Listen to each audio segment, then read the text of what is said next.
말씀 의지하여 믿음으로 금을 던져 믿는 자에게 끊지 못하는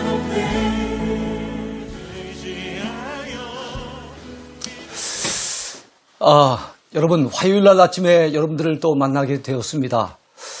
오늘은 특별히 우리가 성경 속으로 여러분들과 더불어 함께 여행을 떠나볼까 합니다. 코로나 상황 속에서 가장 하기 어려운 것 중에 하나가 뭡니까? 여행 가기가 어렵다는 거죠.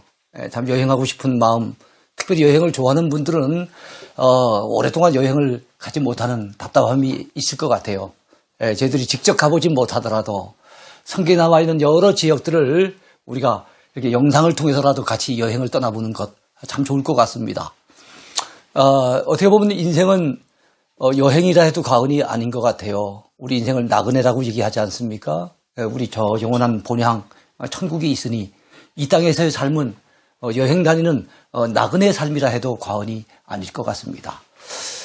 천상병이라고 하는 유명한 시인이 쓴 또 유명한 시가 있죠. 귀천, 하늘로 돌아가리라, 이런 뜻 아니겠습니까? 나 하늘로 돌아가리라. 이 세상 소풍 끝내는 날 가서 아름다웠다고 말하리라. 참 진짜 마음에 와닿는 시 같아요. 이 땅에서의 삶을 여행 와서 아니면 소풍 와서 살았던 것 같이 그렇게 얘기를 표현하고 있습니다. 자, 사실 이슬람교 교도들은 성지 순례를 굉장히 중요시 여겨요. 이슬람교를 지탱하고 있는 5개의 기둥이 있는데 그 5개의 기둥 가운데 하나가 하지라고 하는 겁니다. 하지. 이거는 일평생 동안에 최소한 한 번은 성지 순례를 반드시 가야 된다는 거예요. 사우디아라비아에 있는 메카라고 하는 곳이 있지 않습니까? 그 메카를 중심으로 한 그 성교지를 그러니까 어떻게 되죠? 성지를 반드시 가가지고 순례를 하는 것이 자기들이 구원받는 데 있어서 중요한 하나의 조건이라고 내걸고 있습니다. 그러니까 거기는 성지 순례 안 가면 안 되는 거예요. 근데 우리는 그런 구원의 조건이나 이런 건 아니기 때문에 성지 순례를 꼭 가야 될 것은 아니지만 형편만 된다면 우리가 성지를 한 번쯤은 우리가 가보는 게 참 좋겠다 싶고, 성지 순례를 할 수만 있다면 정말 갔다 오면은 영적으로 특히 성경을 보는 눈이 열려져서 굉장히 유익을 많이 얻을 수 있다는 것을 기억했으면 좋겠습니다. 여행을 갈 때는 가슴이 떨릴 때 떠나야 되지 다리가 떨릴 때 떠나면 안 된다, 그런 말이 있잖아요. 참 공감이 되는 말인 것 같아요. 자, 그러면 성경 속으로 여행을 떠나볼까요? 오늘은 성경 속에 나와 있는 나라가 어떤 나라가 있는지 우리가 알아야 될 나라들, 그리고 여러분 또 도가 있어요. 로마 같은 큰 제국 같은 데 가보면 그 로마 제국 안에 우리 한국으로 친다면 여러 개의 도가 있지 않습니까? 그리고 미국 같으면 주가 있죠, 주. 그것처럼 로마 제국 안에 여러 개의 도 또는 주가 있었다는 거, 거기에 또 수도가 있어요. 한번 살펴보겠습니다. 달리 말하면 성경에 나와 있는 중심 도시들을 얘기하는 거죠. 자, 먼저 이 팔레스타인 땅을 보겠습니다. 구약에서는 가나안 땅이라고 했고 신약에서는 팔레스타인 땅이라고 얘기를 했죠. 보통 우리가 알고 있는 그 약속의 땅, 가나안 땅. 자, 여러분, 가나안 땅에 있어서 우리가 중요한 곳이 어디 있습니까? 예루살렘이 있죠. 예루살렘, 통일 이스라엘의 수도였고, 남북이 갈려졌을 땐 남유다의 수도였고, 그리고 지금도 이스라엘의 수도가 되어 있는 곳. 모든 기독교 신자들이 항상 참 가보고 싶어하는 그 예루살렘이라고 하는 곳이 있습니다. 이것이 지금 현재 이스라엘에서는 종교 수도라고 얘기를 해요. 행정적인 수도는 어딘가 하면 공항이 있는 벤구리온 공항이 있는 바로 이 텔아비브. 성경에 욥바에서 요나가 배를 타고 다시스로 가려 하다가 풍랑을 만났었죠. 성경에 나와 있는 그 욥바가 텔아비브 바로 인근에 있습니다. 자, 그 다음에 이쪽으로 오면 요르단이 있는데, 요르단은 암만이 수도입니다. 암만. 제가 암만 얘기해도 잘 모른다고 얘기하는 그 암만입니다. 옛날에는 성경에는 라빠라고 나왔어요. 라빠. 왜냐하면 라빠가 암몬의 수도였거든요. 그 암몬에서 암만이 왔는 거예요. 그래서 암몬의 소도였던 라빠가 지금은 암몬이라고 하는 말과 거의 같은 의미를 지닌 암만이라고 하는 이름으로 요르단의 수도가 되어 있습니다. 그 다음에는 또 시리아. 옛날에 시리아가 신약시대 때는 수리아라고 얘기를 했고 구약으로 거슬러 올라가면 아람이라 그럽니다. 여러분 아람의 나병 환자 그 장군이 있었죠? 나만 장군이라 여러분 기억나시죠? 그 아람. 또 벤하닷 왕이라고 하는 왕도 있었고 아마 기억이 날 겁니다. 이 아람의 수도는 다마스쿠스입니다. 다마스쿠스 또는 다마스커스. 성경에는 다메섹으로 나옵니다. 다메섹. 사도 바울이 이 다메섹의 기독교 신자들을 붙잡기 위해서 올라가는 그 다메섹 도상에서 그 길에서 하늘로부터 강한 빛이 비춰지면서 주님의 음성을 듣고 완전히 거꾸로지지 않습니까? 그래서 다메섹 도상 이런 얘기를 많이 하는데 그것이 바로 다마스커스로 가는 그 길에서 바로 주님을 만났다는 얘기죠. 자, 이번에는 사도 바울의 선교 여행과 관련된 그 지도인데 거기에 보면 여러 개의 도가 등장하고 있어요. 자, 지금 오늘날의 터키 지역에 보면 여러 개의 도가 있는데 저 흑해변에 있는 걸 이거 본도라고 합니다. 본도. 그 다음에 비두니아는 이쪽 그 흑해와 그 다음에 에게해를 연결하는 보스포러스 해협이라고 하는 바로 여기에 지금 현재 그 뭡니까 이스탄불 역사의 도시 이스탄불이 있잖아요. 이스탄불까지 쭉 이어지는 게 비두니아예요. 비두니아. 그리고 무시아, 부르기아.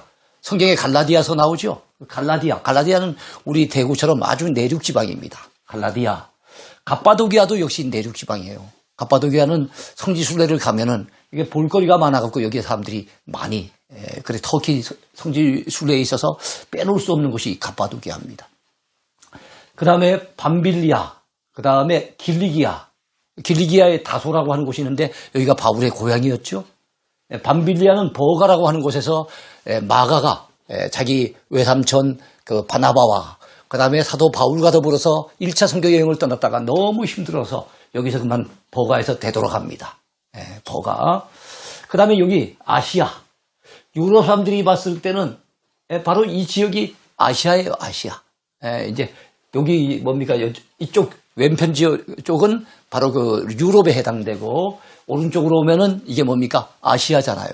유럽 사람들이 봤을 때는 첫 번째 나타나는 아시아를 작은 아시아라 그러죠. 그래서 여기 아시아. 물론 이 터키 지역 전체를 또 소아시아 지역 이렇게 얘기도 합니다. 그러나 주로 따져봤을 때는 아시아주가 있는데 이 아시아주의 수도가 바로 에베소입니다. 여러분 에베소 교회에 편지하는 거 아시죠? 또 계시록에 7교회가 나옵니다만 그 가운데 첫 번째 교회가 그 에베소 교회가 나오잖아요. 이 에베소가 아시아도의 바로 수도입니다. 그리고 또 이쪽으로 올라가 보면요, 헬라 지방입니다. 이 그리스 지방인데 그리스 지방의 북쪽 지역을 뭐라 그랬어요? 마게도니아 그랬죠. 마게도니아의 수도가 데살로니가입니다. 데살로니가. 이 남쪽 지역을 아가야라고 얘기를 하는데 아가야 지방의 수도가 어딘가 하면 여기 고린도입니다. 고린도. 그렇게 되고요. 또 이탈리아의 수도는 로마인 거 여러분 아실 테고, 그죠? 이 마게도니아, 불가리아, 그 다음에 코소보, 이 마게도니아는 성경에 나온 거지만 불가리아, 코소보, 알바니아, 몬테네그로, 그 위에 크로아티아 뭐 이런 데는 현재 지명, 여러분들이 이해하기 좋도록 현재 지명을 써놓은 거예요. 자, 어쨌든 이 지중해 연안에서 성경의 역사가 펼쳐지는 거예요. 그래서 지중해를 중심으로 그 인근에 있는 나라들을 우리가 이해해야 되고 지중해 동쪽 맨 끝에 자리 잡은 곳이 바로 팔레스타인 땅. 구약으로 친다면 바로 어디입니까? 약속의 땅이라고 하는 가나안 땅인 거예요. 그래서 유럽과 아시아와 이 밑으로 내려가면 또 뭡니까? 아프리카. 그래서 땅 가운데 있는 바다라 해서 지중해. 큰 바다라 그래서 유대인들은 대해 이렇게 얘기를 하는 거죠. 또 서쪽에 있는 바다라 해서 이거를 서해라고도 얘기를 해요. 어쨌든 우리는 지중해 인근 역사에 대해서는 상당히 관심을 가지고 앞으로도 계속 공부를 해야 될 것입니다. 자, 그 가운데 전체 이스라엘의 수도가 어디겠어요? 예루살렘이에요. 언제부터일까요? 다윗 때부터. 지금부터 몇 년 전입니까? 3000년 전. 다윗이 왕이 된 것은 BC 1010년도부터니까 지금부터 3000년 전에 다윗이 어느 족속으로부터 뺏었습니까? 여부스 족속이라고 하는 족속이 있죠. 거기에서 점령을 해요. 그 가나안 땅을 점령한데 여부수가 마지막까지 버티고 있어서 또 산지 지역이기 때문에 빼앗기가 쉽지 않아서 그때까지 남아있었던 것을 다윗이 결국엔 점령을 하고 그것을 수도로 삼습니다. 처음에는 헤브론에서 7년 6개월 동안 그가 왕을 했었지만 나중에는 예루살렘으로 천도를 하게 되죠. 남유다도 역시도 예루살렘이에요. 현재도 이스라엘의 종교 수도는 예루살렘입니다. 자, 예루살렘 지금 감람산, 지금은 이건 평지처럼 보입니다만 산 위에서 찍은 거예요. 멀리 지금 예루살렘 성전이 보이죠? 자, 그 성전은 유대인들이 지은 성전이 아니라 그랬습니다. 이게 황금, 돔, 모스크, 그러니까 이슬람 교회에서 세운 거예요. 자, 북이스라엘의 수도는 처음에는 여기였어요. 여기가 어디겠습니까? 바로 세겜. 북이스라엘을 창건한 여로보암 1세가 세겜을 수도로 했다가 디르사로 옮겼다가 나중에는 아하방의 아버지 오므리 있었죠. 오므리. 그래서 시므리가 왕이 되려고 하다가 시물 죽어가니까 그래서 북이스라엘이라고 한 나라를 오물오물 집어삼킨 사람이 있었죠. 오므리 왕 때. 이 오므리 왕 때 사마리아가 수도가 됩니다. 그 이후로 나라가 멸망할 때까지 계속 사마리아가 북이스라엘의 수도였어요. 자, 아람의 수도는 어디겠습니까? 아람, 지금은 시리아예요. 신약시대 때는 수리아라 그랬어요. 그것은 다메섹이에요. 다메섹. 현재 이름은 다마스커스. 자, 다메섹강 아바나와 바르바른 이스라엘 모든 강물보다 낫지 아니하냐. 이게 요단강에서 찌는다고 내 나병이 낫겠느냐. 그러면서 여러분 다메섹에 있는 강 아바나 강과 바르바르 강을 언급했던 사람이 있죠. 누구겠습니까? 나아만 장군 얘기죠. 자, 사울이 길을 가다가 다메섹에, 여기서 사울은 구약의 사울 왕 말고 신약에 나중에 이름이 바울로 바뀌는 그 사울이 한참 기세등등 해가지고 기독교를 박해하던 박해자였을 때 길을 가다가 다메섹에 가까이 이르더니 호련히 하늘로부터 빛이 그를 둘러 비추는지라. 그게 다메섹이 나오잖아요. 자, 암몬의 수도는 어디입니까? 라빠입니다. 현재 요르단의 수도 어디를 가리킵니까? 암만을 가리킵니다. 암만. 자, 이게 지금 현재 암만에 남아있는 유적의 모습이에요. 암만에서 찍은 사진들이고요. 자, 다윗이 요압과 그에게 있는 그의 부하들과 온 이스라엘 군대를 보내니, 자, 요압과 군대를 보냅니다. 어디로 보냅니까? 그들이 암몬 자손을 멸하고 라빠를 에워쌌고, 현재 암만이 옛날에 라빠라 그랬죠? 암몬의 수도라 그랬죠? 그것을 에워쌌어요. 그때 다윗은 어디 있었습니까? 예루살렘에 그대로 있더라. 늦잠을 자고 일어나서 다윗이 결과적으로는 어떻게 됐습니까? 밧세바와 더불어 범죄를 하게 됐어요. 그리고 나중에 밧세바의 그 남편이었던 우리아를 갖다가 참으로 다윗왕에게 정말 우리하게 충성을 했던 이 우리아를 어디로 보내요? 전쟁터로 보내잖아요. 그래서 이 라빠성 전투에서 우리아 장군이 결과는 희생을 당합니다. 자, 모압의 수도입니다. 길하레셋. 현재 요르단의 카락성을 얘기하고 있어요.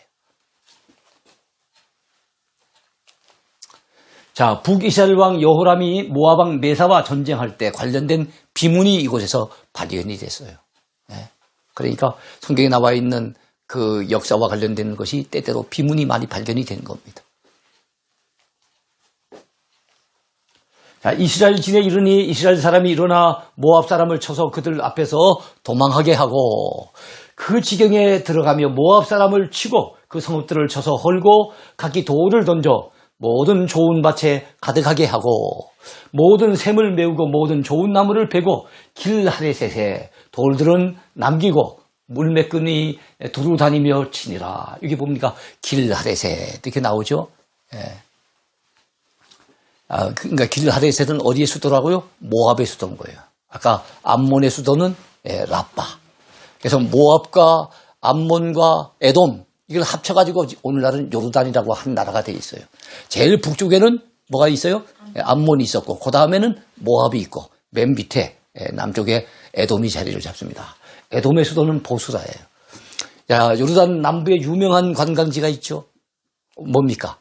페트라라고 하는 관광지가 있는데 그 페트라가 있는 그곳이 바로 세일산이거든요. 세일산에 이 보스라가 자리를 잡았었어요. 그래서 에돔 사람들을 얘기하기를 보통 세일산 거민들이라 이 얘기를 합니다. 자, 블레셋의 수도는 어디입니까? 그랄입니다. 그랄. 그러다가 나중에 가사로 이제 옮겨가게 됩니다. 그래서 블레셋 왕이라고 성경에 나오기도 하지만 때로는 그랄 왕이라고 얘기 나와요. 그 다음에 이름이 뭘까요? 사람 이름 말고 그 왕의 칭호. 그건 아비멜렉이에요. 예, 아비멜렉. 우리는 아비멜렉이 사람 이름이라 생각하잖아요. 아니, 왕의 칭호입니다. 애굽 왕을 뭐라 그래요? 바로라 그러죠. 바로. 바로는 이름이 아니에요. 왕의 칭호가 바로인 것처럼 바로 블레셋의 왕의 칭호는 아비멜렉입니다. 아비멜렉. 예. 자, 그런데 이 아비멜렉을 블레셋 왕 이렇게도 얘기하지만 성경에는 그랄 왕 아비멜렉 이렇게도 나온단 말이에요. 가사는 현재 팔레스타인의 가자 지구의 최대 도시 이름이에요. 가자 지구. 가자 지구는 이스라엘 땅이지만 지금 팔레스타인 사람들이 살도록 배려하고 있는 그 지구가 가자 지구인데 가자 지구에 있는 최대 도시 이 가사입니다. 가사가 옛날에 블레셋의 뭡니까? 그 수도였어요. 이 블레셋 사람들의 후손이 바로 오늘 팔레스타인 사람들인 거예요. 예? 그들이 원래 왜 이 땅을 그 가나안 땅을 갖다가 요즘은 팔레스타인 땅이라고 얘기를 하는 거 하면은 유대인들이 이리저리 흩어져서 로마에 의해서 결국에는 흩어져 가지고 뿔뿔이 세계 곳곳으로 흩어져 갔을 때 그래서 디아스포라 흩어진 유대인들이 되었을 때 그 땅을 차지하고 있었던 사람들은 블레셋의 후예들이에요. 그래서 팔레스타인 하면 블레셋 사람들의 땅 이런 뜻입니다. 예. 그러니까 이 블레셋 사람들이 오늘날 우리가 얘기하는 팔레스타인 사람들 이렇게 얘기를 하죠. 자, 아브라함이 거기서 네게부 땅으로 옮겨가 가데스와 술 사이 그랄에 거주하며 그랬죠. 그랄에 거류했던 것이 있었어요. 그러니까 블레셋의 수도였던 그랄 지방에 아브라함도 한때 가서 거주했다는 것입니다. 그의 아내 사라를 자기 누이라 하였으므로 그랄 왕 아비멜렉이 자, 이 블레셋의 왕을 무슨 왕이라 그래요? 그랄 왕 아비멜렉이라고 얘기하는 거예요. 사람을 보내어 사라를 데려갔더니 아브라함이 자기 아내를 자기 생명 건지겠다고 누이라고 거짓말했던 사건 여러분 기억나죠?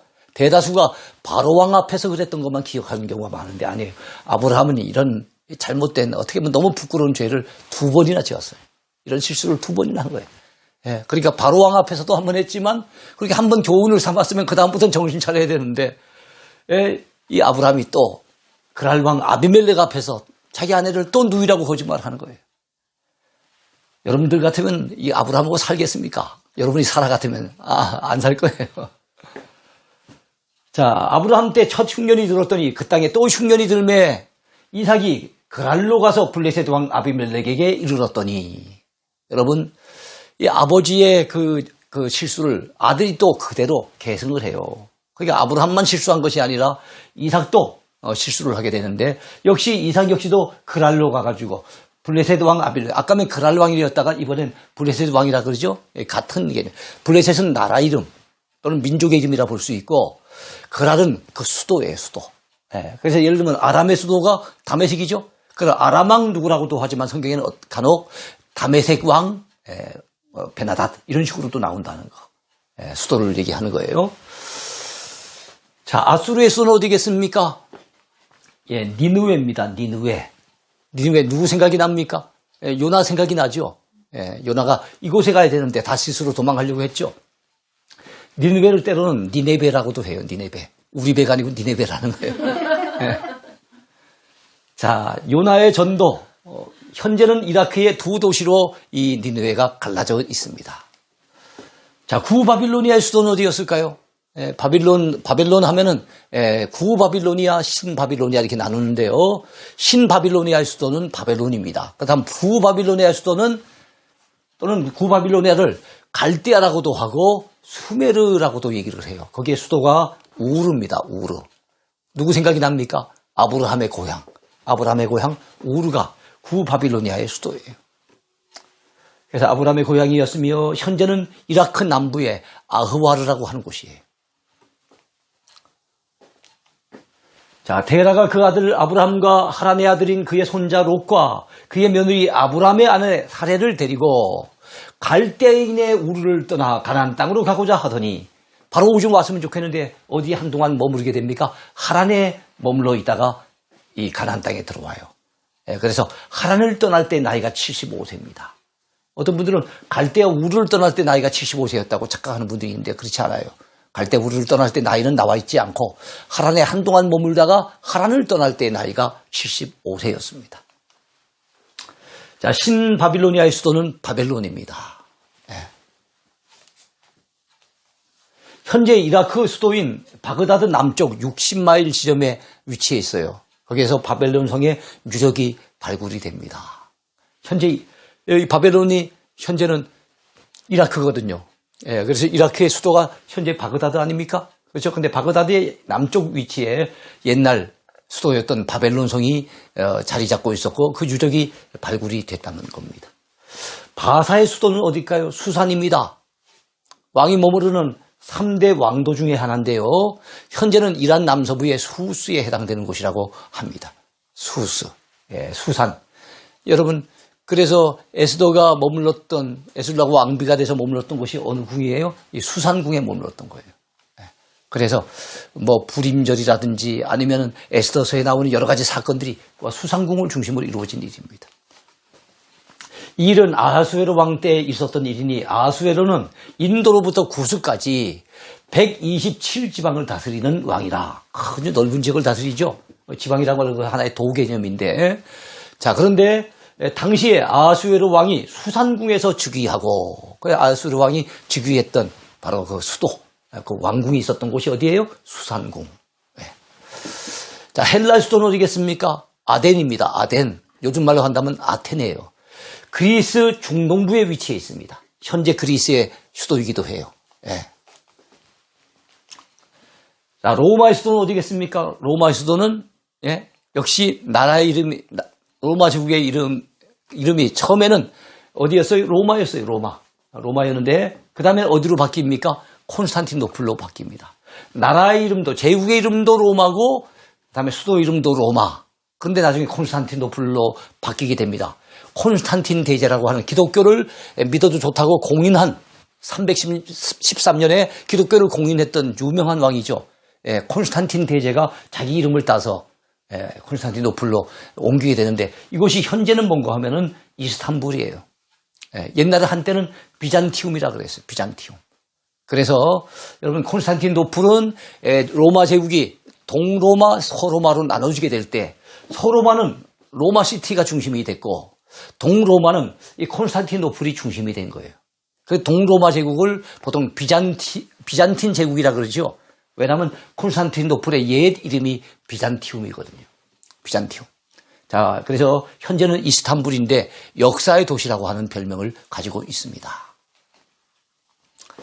자, 이 콘스탄티노플 오늘날 어디라고요? 이스탄불에 가보면은 여기에 성 소피아 사원이라고 하는 동로마 제국 당시에 해왔던 가장 대표적인 어떻게 보면 예배당인데 지금은 이제 뭐 터키가 뭐 거의 97%가 이슬람교를 믿는 이런 상황이기 때문에 지금은 예배당에 어떤 그거를 구실을 못해요.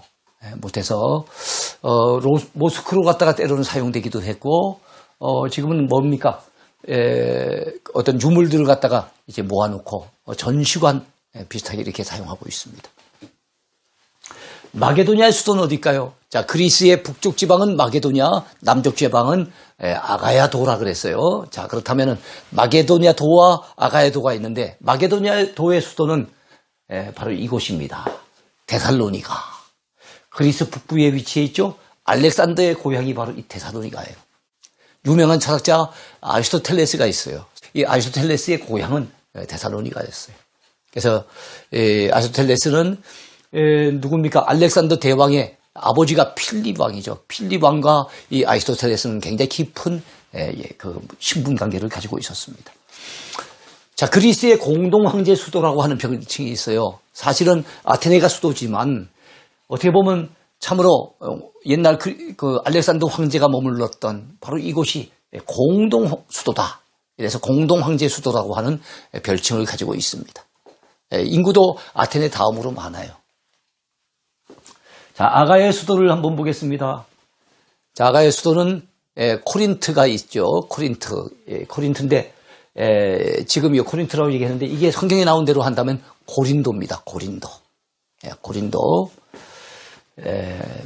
우리 그리스의 건축 양식을 보통 육중한 식으로 갖다 하는 파르테논 신전 같은 그런 것을 도리아식이라고 하고요.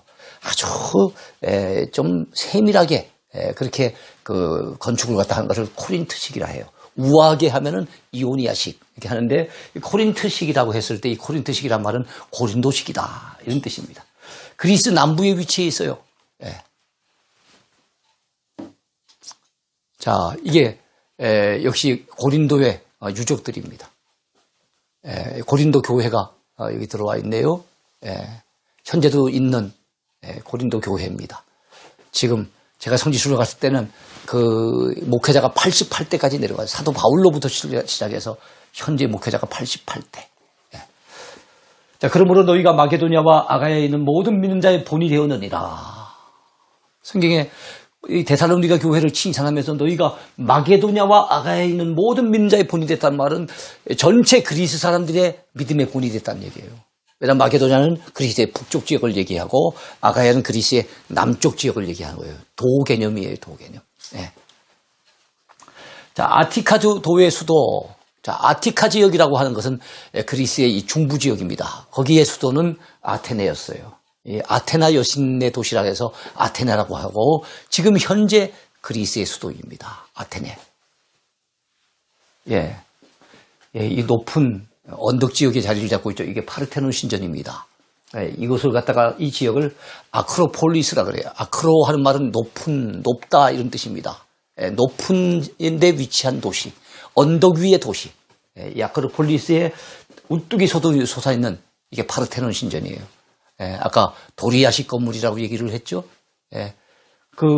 아테네를 다스린다고 믿었던 아테나 여신을 갖다가 기리는 그런 신전입니다. 그리고 요 밑에 내려오면은 뭡니까? 소크라테스에 머물렀던 동굴 감옥. 소크라테스가 머물렀다가 죽었던 동굴 감옥도 있어요. 어쨌든 이곳이 아테네의 굉장히 중심지입니다. 성지순례 가더라도 꼭 한번은 거쳐가는 곳이거든요. 이 파르테논 신전이 유네스코가 지정한 세계 문화유산 제1호에 해당되는 곳입니다.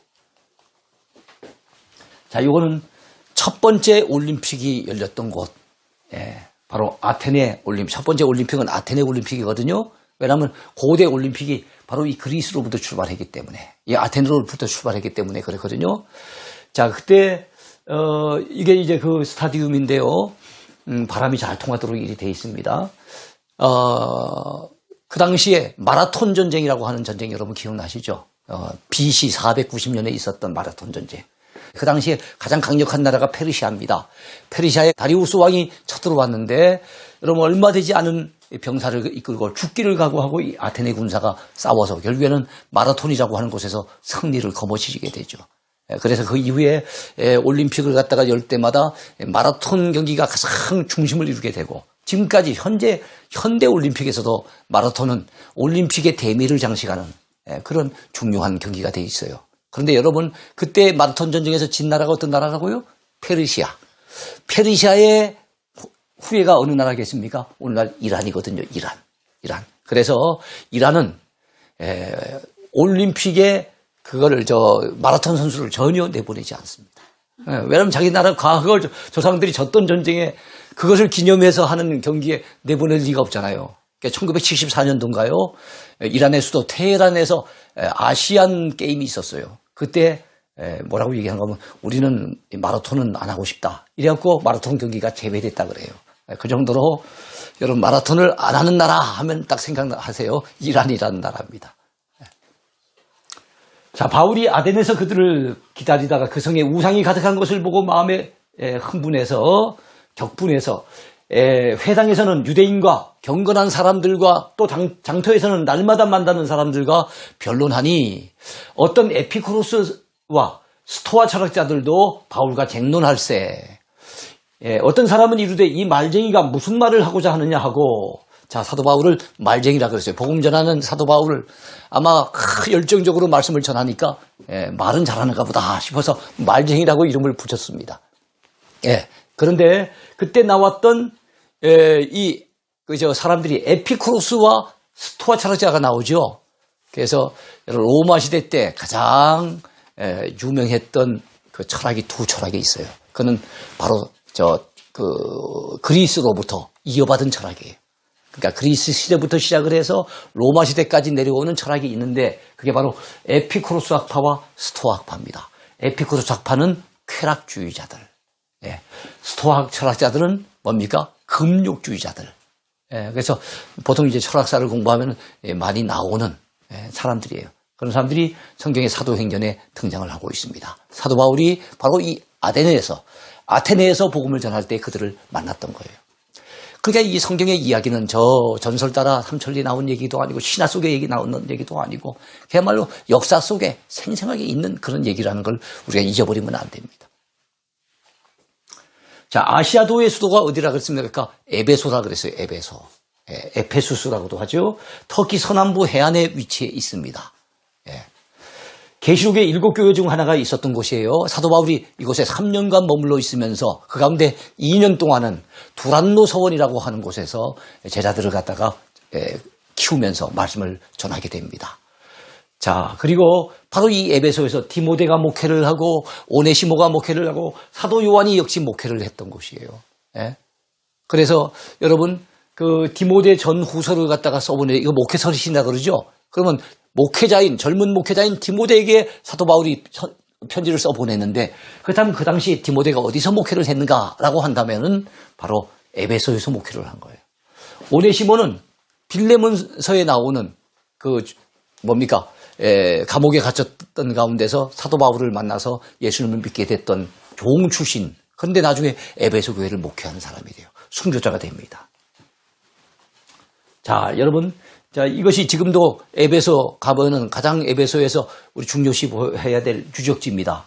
이게 두란노 서원 터라고 얘기해요. 두란노 서원의 터와 건물. 옛날에 이곳을 셀수스 도서관이라고 그랬어요. 세계 3대 도서관 중에 하나였는데요. 이 셀수스 도서관이 바로 두란노 서원이 있었던 바로 그곳입니다. 역시 바로 에베소의 유적들이에요. 여기 이것도 에베소 유적인데 여기 누가의 묘가 있습니다. 누가의 묘를 우리 한국인들이 좀 성지순례를 많이 가니까 한글로 표지판을 세워가지고 설명을 해놓아서 이것이 누가의 묘라고 설명해 놓은 겁니다. 누가는 원래 빌립보 출신이었어요. 바로 그 마게도냐 지방의 데살로니가 근처에 있는 빌립보, 그러니까 헬란이라 보면 되겠죠. 자, 그랬던 사람인데 이 양반의 그 아버지가 종 출신입니다.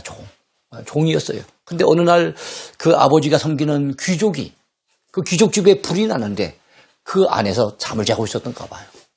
이 사실을 깨닫고 누가의 아버지가 종으로서 이 귀족을 건져내야 된다. 우리 주인님을 살려내야 된다 싶어서 여러분 그 위험을 무릅쓰고 뛰어듭니다. 그래서 불구덩이 속에서 여러분 이 귀족을 갖다가 겨우 건져내는데 자기는 미처 빠져나오지 못하고 결국에는 죽게 돼요. 희생을 당하는 거예요. 그 귀족을 살려놓고 자기는 결국에는 희생을 당해서 죽게 된 거예요. 이 귀족 입장에서 얼마나 고맙습니까? 아무리 종이지만 너무 고맙잖아요. 근데 그에게 아들이 하나 있었는데 그게 바로 누가예요. 누가를 어느 날 불러다가 묻습니다. 내가 너의 아버지에게 참 고마운 마음이 있어서 너를 내가 도와주고 싶다. 너를 공부시켜주고 싶은데 어떤 공부를 하면 좋겠느냐. 이래갖고 누가가 제가 의사가 되고 싶습니다. 의학 공부하고 싶습니다. 그래가지고 그가 의학 공부를 하게 된 거예요.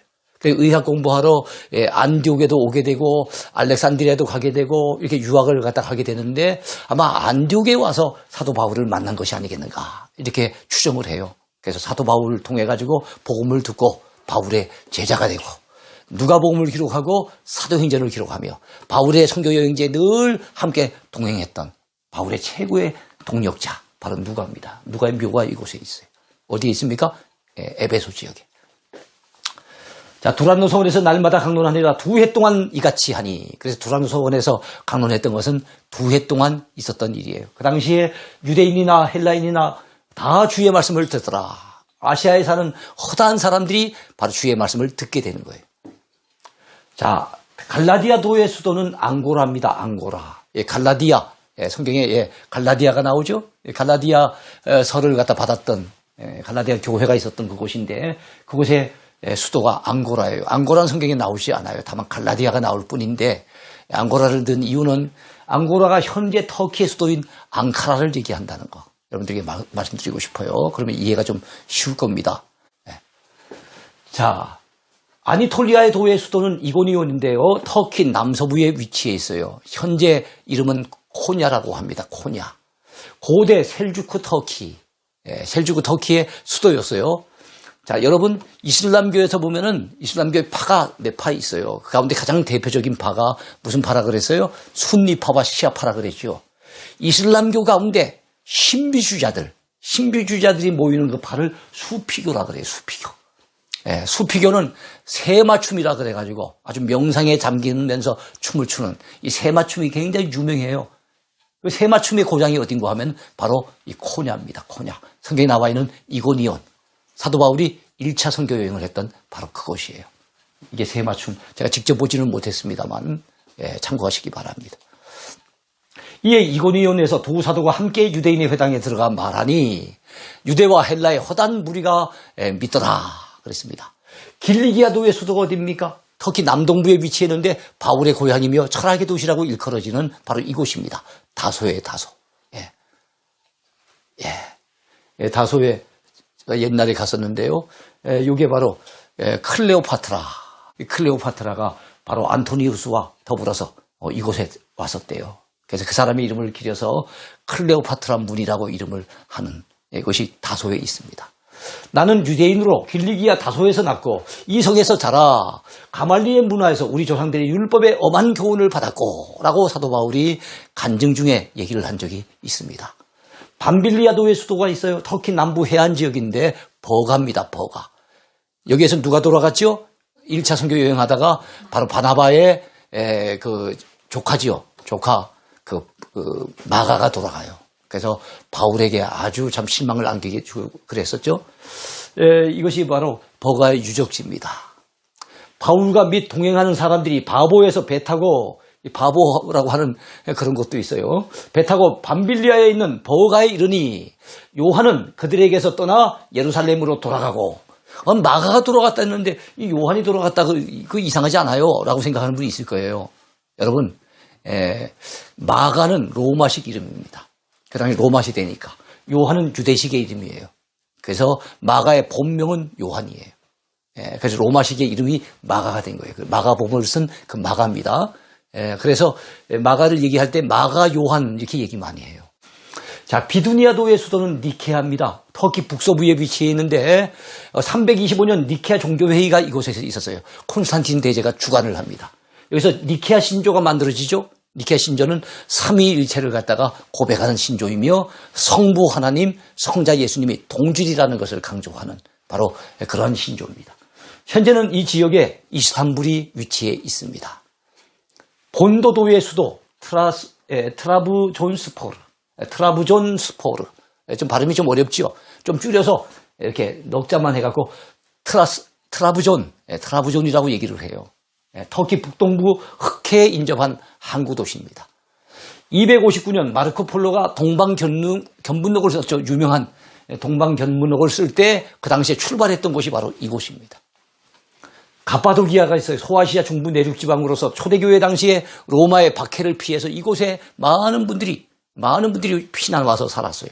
아주 산악 지역이기 때문에 내륙 지역이기 때문에 로마 군대가 오려고 한다면 어딘가 항구에 정박을 해서 아주 오랜 시간을 갖다가 들여가지고 그곳을 와야 되기 때문에 쉽사리 오지 못했던 곳.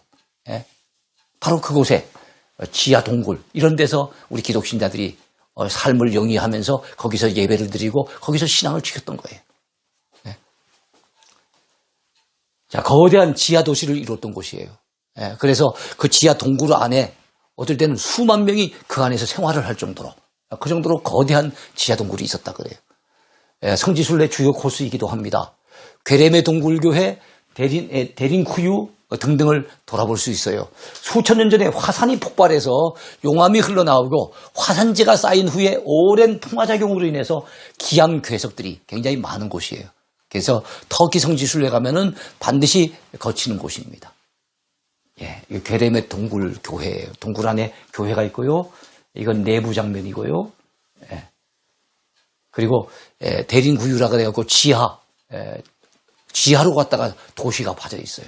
그 안에는 학교도 있고 숙소도 있고 식당도 있고 예배당도 있고 그 안에서 다 생활이 되도록 이런 곳이 여러 군데래요.